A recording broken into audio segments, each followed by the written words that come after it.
What's up, peeps? Joan Williams here with The Distance. Got another video for you guys. And pretty much this is right after my Victor Ortiz video. I'm doing this one right off the top of the head. This video is pretty much called Broken Jaws in the Sport of Boxing. I've been watching boxing for a long time now. Pretty much I became a hardcore fan more so in 2003 after Roy Jones beat John Ruiz. But just over the years I've seen many fights. And I've seen a lot of fighters quit, for certain injuries.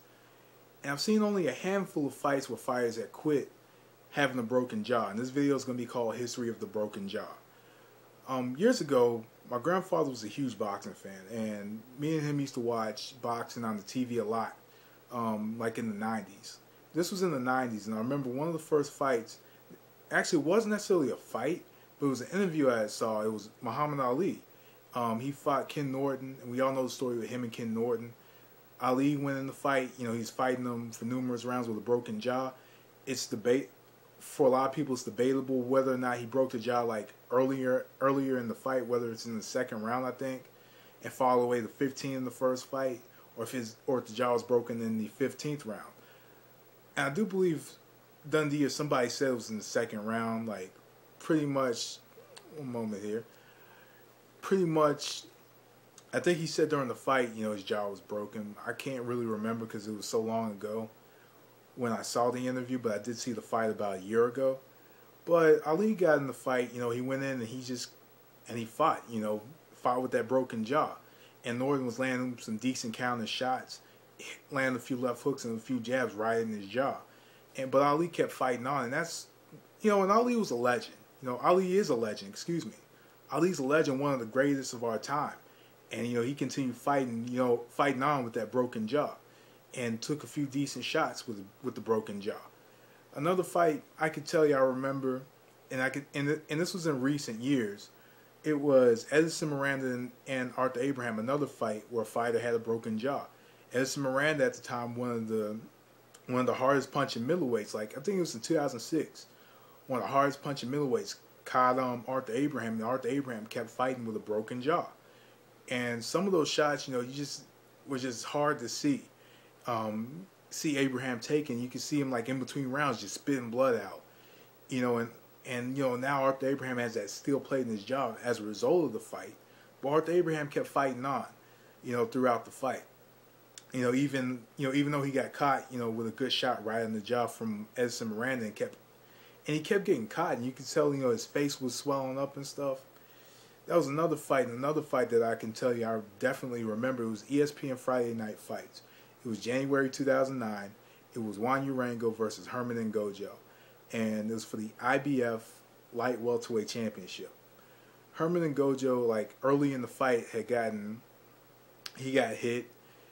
I don't know what kind of shot it was, but he got up and he kept fighting, and the fight actually went the distance. But he hit him with that. But Urango is a big, strong, light welterweight. And Ngojo, if you look at the body types of both, Urango has a bigger bone structure than Ngojo. And Ngojo kind of stood there with him, and Urango was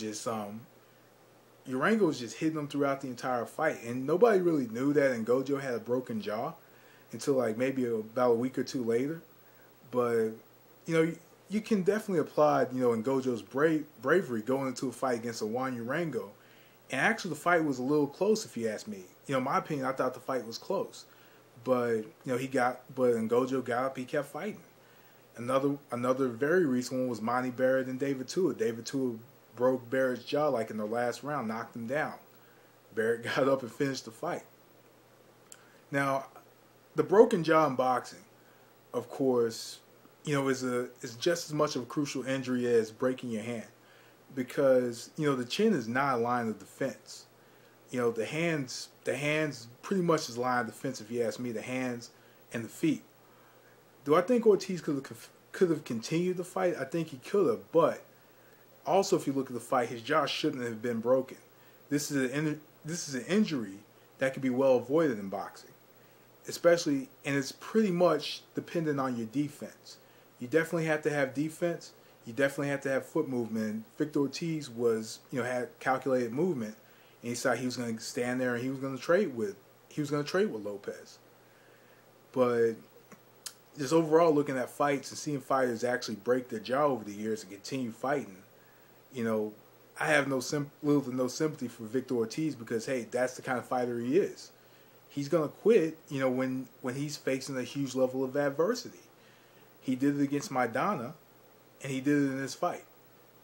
Now, I personally thought Ortiz could have continued fighting, just being my years of looking at fights and seeing fighters continue fighting with injuries. And, of course, you're going to be hit on the chin and punches hurt. But that's what comes with the sport. So, pretty much that's the end of my video. History of the broken jaw. My name is Julian Williams, and that was The Distance, and I'm out of here. Peace.